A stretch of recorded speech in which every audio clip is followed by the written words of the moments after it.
The smile on my face is going to tell you that the film that we're going to be discussing is so beautiful and so charming that I actually enjoyed it. Hi guys, this is Farhad and welcome back to my channel Popcorn Reviews. If you're new to this channel, then please smash that subscribe button now. And as a video ritual, remember to like and comment on the video. Liking and commenting helps fuel the YouTube algorithm. And today the film that we're going to be talking about is the new Tamil film which is freshly streaming on Netflix. It is called KADHALIKKA NERAMILLAI. I hope I'm pronouncing it right. KADHALIKKA NERAMILLAI. Which is starring Jayam Ravi and Nithya Menen.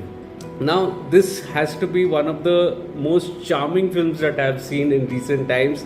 That almost made me reminisce of the 2015 film OK Karmani, which starred Nithya Menen also and Dulquer Salman in the leads. It's such a beautiful film. It has its flaws, but it's still such a beautiful film. Coming to the story and screenplay, KADHALIKKA NERAMILLAI, essentially, if I have to say, it's a film that unfolds in the reverse order. It's almost like a deconstructed take on relationships.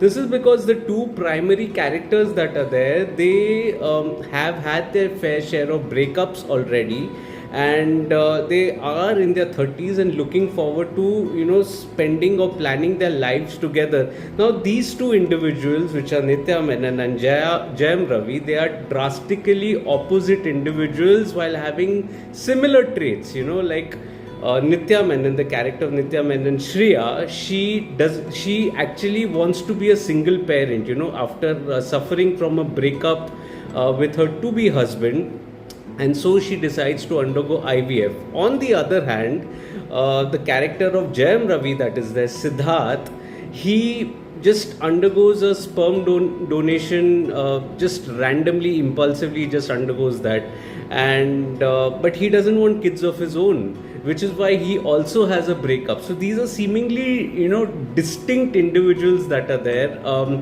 Interestingly, both of them are construction engineers. One is an architect and one is a structural engineer, to be precise. But neither of them can construct a relationship, which actually is a little bit of a sour point in their individual lives, so to say.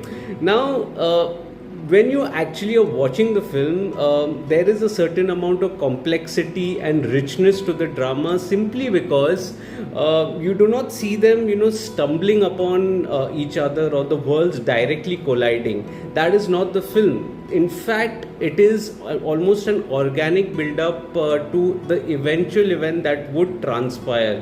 Although the writing can be a little cliched, I would still like to say that the atmospherics and the world building is youthful.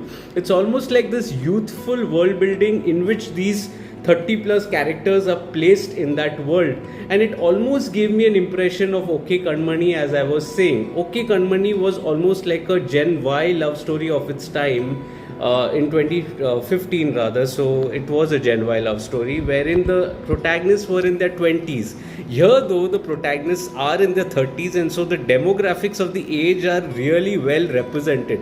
For instance, the first time, when you see the two meeting, the character of Siddharth is drawn towards the character of Shriya almost because of her intelligence, because of the presentation that she provided. It wasn't, a physical attraction, which said so much about the maturity of the two characters who've already been through their share of breakups, so to say. And this, continues, in which their interactions are quite matured. It's not like a one night fling or, one of those kinds. It is much more rich. Even as you see the character of Nithya Menen, who's arrived in another city just to find out who the father of her child is, who's undergone an IVF. Of course, we know who the father of the child is. It's not a surprise in the film, but the characters remain oblivious of the fact. And even, the moments that are created, in which Siddharth, the character of Siddharth, makes its first move towards the character of Shriya, only for her to take a back seat and to eventually culminate into the airport. That entire sequence was so beautifully handled, it almost felt magical, still very much grounded as a part of the world. Even so, more so was when the drama has an 8-year leap, and when the 8-year leap actually happens, you also account for the maturity of the characters from the early 30s to the late 30s, almost you can say. So, in a way, you also find that the trajectory of the characters are also changing. Shreya is a single parent here, whereas Siddharth is, almost stayed the same. But when he enters Shreya's life again and is, witness to that child Parthiv, who's incidentally his own child, oblivious to him, you get to know the kind of warmth that the man possesses. I mean, to not having kids to almost being a disciplinary guy in front of him, when he disappears, says so much about his character. Also, you also see that after Parthiv warms up to him, there's a scene in which he confesses to the character of Siddharth that he is actually selected for his school football team, and the two celebrate. Now, these are two distinct characteristics as far as Siddharth is concerned, who's evolved as a human being, as I said. Shreya, on the other hand, also is doing her single parenting duties to perfection. Neither of them really require a relationship as such, but there is this karmic connection that brings them together, and that is what forms the film. Now, the film slightly stumbles in the final act, I would say. There's a past, a recall value, or with the reintroduction of a character that kind of, had me slightly disconnected from the couple, the dynamics of the couple that was there. Also, the events leading up to the final act felt slightly abrupt.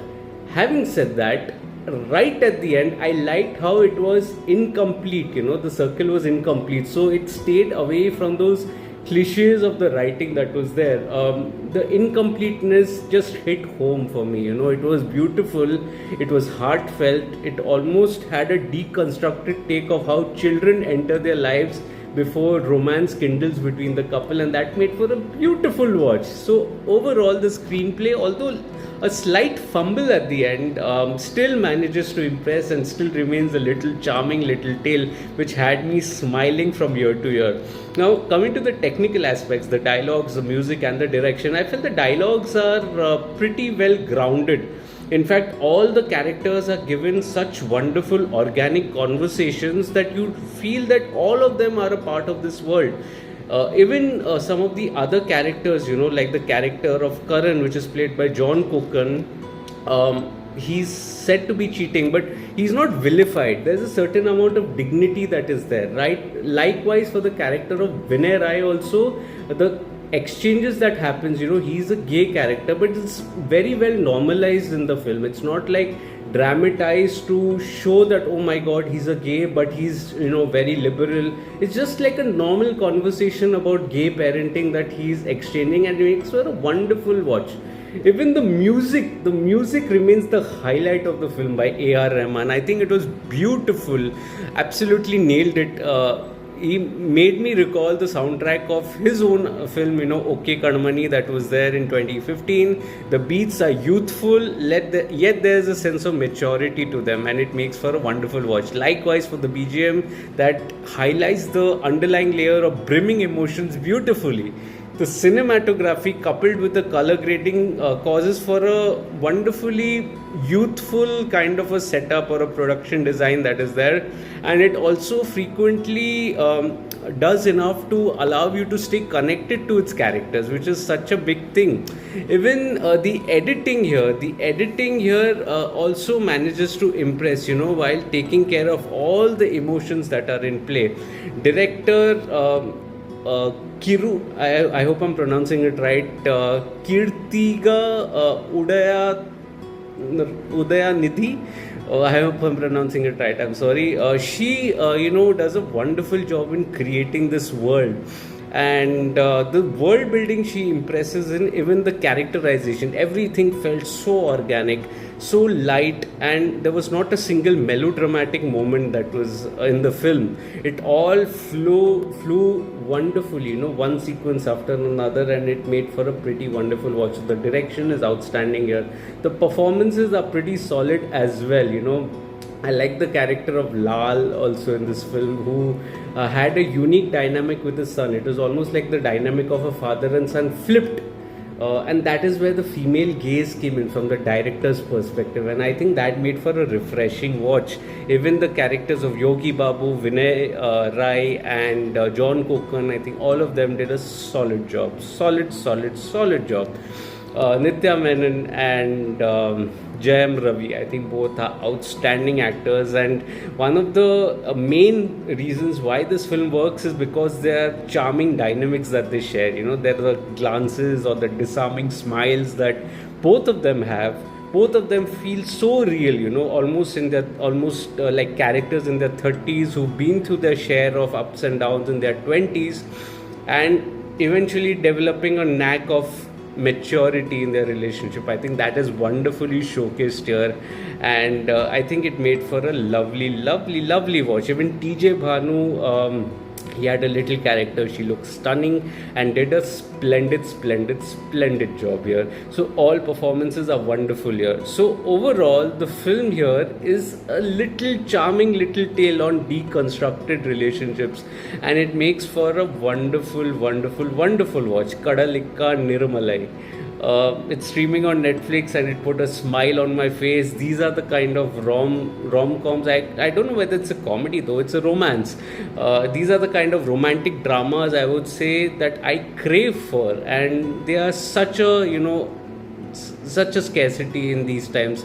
You do not find them very regularly. So when they come, and if they are well executed, that is when you know that the film has actually scored. This film has my heart. My heart is full. Highly recommended from my end, and it's streaming on Netflix despite its flaws. I wouldn't say highly recommended on second thoughts, but it's still a wonderful film. You should totally watch it and check it out on Netflix. So if you're liking this video, smash that like button. Remember to comment on what did you make of the film. Did you like it? Did you not like it? What was your experience while watching it? Did you reminisce anyone? Anything, any little detail, any insight is wonderful to read of yours. Also, you can share this video with your friends and family. Ask them to subscribe to the channel. Let's grow this Digi family together. My full review, detailed review of Kadhalikka Neramalai is available on my site, Popcorn Reviews with a double S, the link of which is in the description box below. Do visit that. It's Popcorn Reviews with a double S. Remember, that's your brand name, and you can read it in your language as well. Also, you can follow me on different social media platforms like Facebook, Instagram, Twitter, Letterboxd. I do not end up making a video on everything that I watch, but I do write a lot. All information is present on my site and on my social media handles. I'll see you again soon with another video, but make this movie your Valentine's Day movie of the year, and it's a wonderful watch. I'll see you again soon. Till then, take care of yourselves, and thank you so much for your love and support. Cheers.